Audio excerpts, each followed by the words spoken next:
दर्शकों, आज रक्षाबंधन है।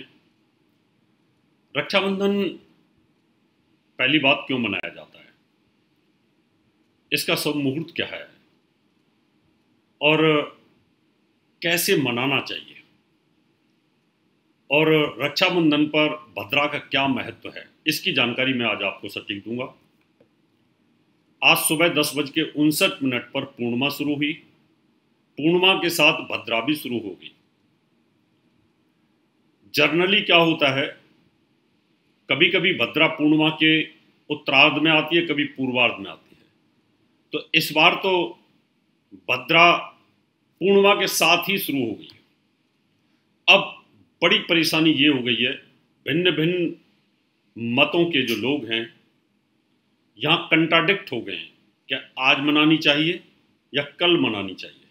तो मैं आज आपको अपने शास्त्रों के अनुसार धर्म सिंधु और निर्णय सिंधु, हिंदू धर्म के वो शास्त्र हैं जो हर चीज का निर्णय करते हैं जहां उलझी हुई चीजें होती हैं।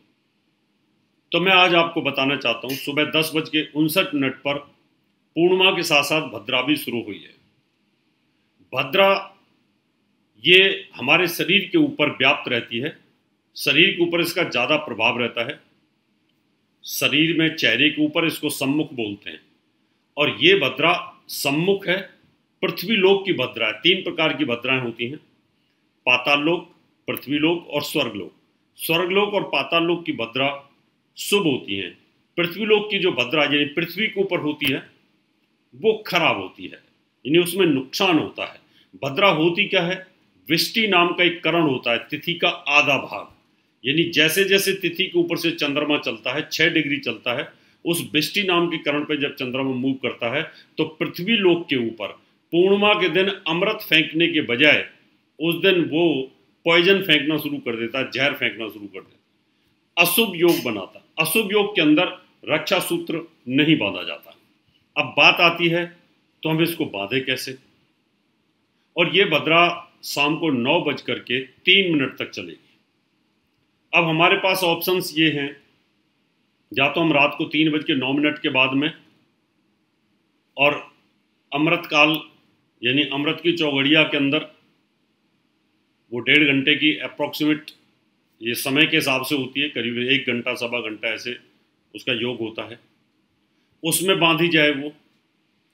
और या फिर पूर्णिमा 31 को सुबह 7:05 तक रहेगी, उससे पहले पहले ब्रह्म मुहूर्त में हम बांध लें। कुछ लोग ये कह रहे हैं कि 31 तारीख को पूरे दिन भी बांध सकते हैं, लेकिन ये गलत है, ये शास्त्र के विरुद्ध है। ज्योतिष पीठ के शंकराचार्य और मुक्तेश्वरानंद जी ने इस बात को क्लियर कर दिया है। उन्होंने अपने फेसबुक लाइव में कहा था, और उससे पहले हम बता चुके थे। इसका कारण यह है कि कल यानी 31 तारीख को 7:05 पर पूर्णिमा समाप्त हो जाएगी, और पूर्णिमा समाप्त होते ही यानी भाद्रपद शुरू हो जाएगा और उसकी प्रतिपदा शुरू हो जाएगी। और भाद्रपद में भी वो जो तिथि है पहली प्रतिपदा, उसका 6 है। 6 का मतलब है तिथि समाप्त। और जब तिथि 6 होती है तो उस तिथि पे बड़ा कष्ट होता है, इसलिए तिथि 6 के अंदर भी कोई शुभ कार्य नहीं होता। जैसे भद्राओं में कोई शुभ कार्य नहीं होता, तिथि 6 में भी कोई कार्य नहीं होता है, क्योंकि ये अशुभ होती है। कई लोग अपनी अपनी ज्योतिष चला रहे हैं, वो बोलते हैं कि भगवान को याद करके, भगवान गणेश को या भगवान शंकर को, विष्णु को, जो भी कृष्ण भगवान को आप एक बार बांध करके और पूरे दिन मना सकते हैं। गलत है, अनर्थ हो जाएगा, क्योंकि जब तिथि का क्षय हो तो वो शुभ नहीं माना जाता। हमारे यहाँ ये मतभेद इसलिए पैदा होता है कि सनातन हिंदू धर्म के अंदर वैसे तो 5 इस प्रकार के हमारे यहाँ पर मानने वाले हैं, संप्रदाय हैं, लेकिन इसमें 2 संप्रदाय ऐसे हैं, स्मार्त और वैष्णव। वैष्णव लोग वो हैं जो साधु संत सन्यासी जिन्होंने दीक्षा ले रखी है, और स्मार्त हमारे जैसे लोग हैं, गृहस्थी लोग हैं।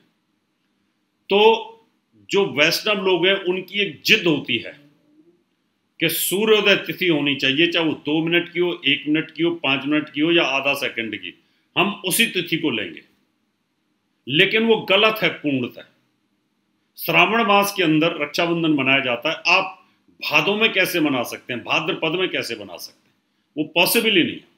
और वैसे भी हमारा निर्णय सिंधु और धर्म सिंधु ये कहते हैं कि अगर पूर्णिमा तिथि 31 तारीख को त्रैमुहूर्त में हो तो फिर आप पूरे दिन पूर्णिमा के तौर पर रक्षाबंधन मना सकते हैं। लेकिन 31 तारीख को पूर्णिमा 7:05 तक है और त्रैमुहूर्त नहीं है। त्रैमुहूर्त का मतलब होता है 6 घटी।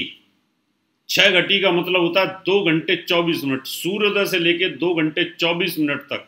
6:03 पर सूर्योदय होगा, 2 घंटे 24 मिनट का मतलब है कि 8 घंटे 27 मिनट तक अगर पूर्णिमा होती कल तो फिर हम 31 तारीख को रिकमेंड कर सकते थे। लेकिन फिर भी मैं ज्योतिष पढ़ाता हूं, ज्योतिष की गणना करता हूं, मैं फिर भी रिकमेंड नहीं करता। वैष्णव लोग मना सकते थे, इसलिए रिकमेंड नहीं करता कि भाद्रपद महीना शुरू हो जाएगा, प्रतिपदा का 6 है, वो अनर्थ नहीं हो सकता, इसलिए 31 तारीख को आप बिल्कुल नहीं मनाइएगा। अगर आप मनाते हैं और आपके साथ कोई अनर्थ होता है तो उसकी जिम्मेवारी आपकी स्वयं की होगी। कई ज्योतिषी टीवी चैनल के ऊपर और कई यूट्यूब के ऊपर, फेसबुक के ऊपर अपने ज्ञान को बढ़ाने के लिए, अपने आप को सस्ती लोकप्रियता लेने के लिए ऐसा कर रहे हैं जो गलत है। इसलिए मैं इसका विरोध कर रहा हूँ। हर टीवी चैनलों के ऊपर मैंने इसका विरोध किया है कि ऐसा नहीं होना चाहिए। अब हम बात करते हैं कि कई लोगों को बहुत ज़्यादा इमरजेंसी होती है। कईयों ने कहा क्या हम 9:03 से पहले भी मना सकते हैं क्या? हाँ, इसका एक मैं उदाहरण देता हूं। जो भद्रा होती है, सम्मुख जो भद्रा होती है, उसके 5 घटी सम्मुख यानी मुंह के ऊपर रहती हैं, फेस पर। और जब वो फेस पर रहती है तो सबसे ज्यादा आपदा आना, परेशानियां आना। 1 घटी यानी 24 मिनट भद्रा गले पे रहती है।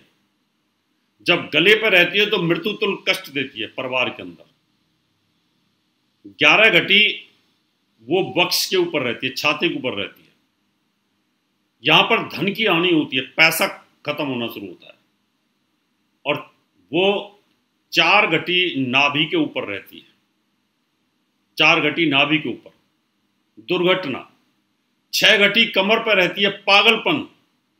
और लास्ट में 3 घटी पूंछ पर रहती है। 3 घटी का मतलब 72 मिनट। अगर आपको बहुत ज्यादा जल्दी है तो आप 9:03 में से 72 मिनट कम कर दीजिए। 7:53 से 52-53 शाम को यहां से आप भद्रा का प्रभाव कम हो जाएगा, पूंछ पे आ जाएगी। पूंछ की भद्रा शुभ होती है और साथ में आपको प्रदोष काल भी मिलेगा। इमरजेंसी है तो आप 7:53 के बाद आज आप राखी बांध सकते हैं, तो आपको कहीं ना कहीं निश्चित तौर पर पॉजिटिव लाभ मिलने के योग बन जाएंगे। तो ये है साइंटिफिक विश्लेषण, जिसमें आप इसका फायदा लीजिएगा।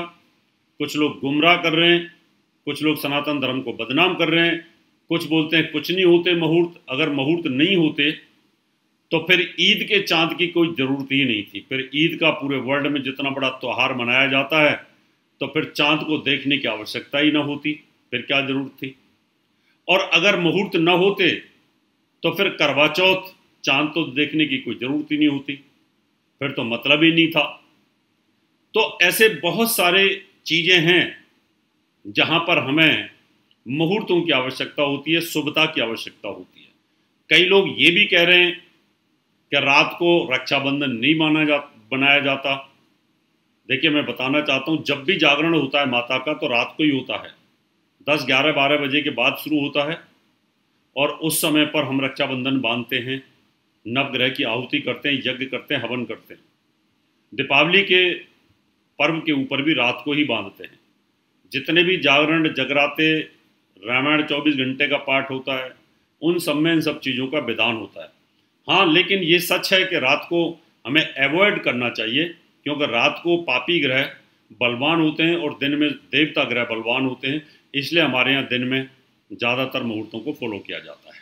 मित्रों, इसलिए शुद्ध मुहूर्त अभी रात के 9:03 से लेकर के आप 10:30-11 बजे तक आप बांध सकते हैं, बहुत अच्छा है। और अगर आप सुबह बांधना चाहते हैं तो ब्रह्म मुहूर्त में सुबह 6:03 सूर्योदय के बाद से या उससे पहले से भी लेकर के, और 7:05 तक आप सुबह सुबह भी बांध सकते हैं। 7:05 के बाद बिल्कुल आपको रक्षाबंधन नहीं मनाना चाहिए। और जल्दी भी है तो 7:53 अभी शाम को प्रदोष काल और भद्रा पूछ पे होगी, तो वहाँ से भी आप मना सकते हैं। धन्यवाद।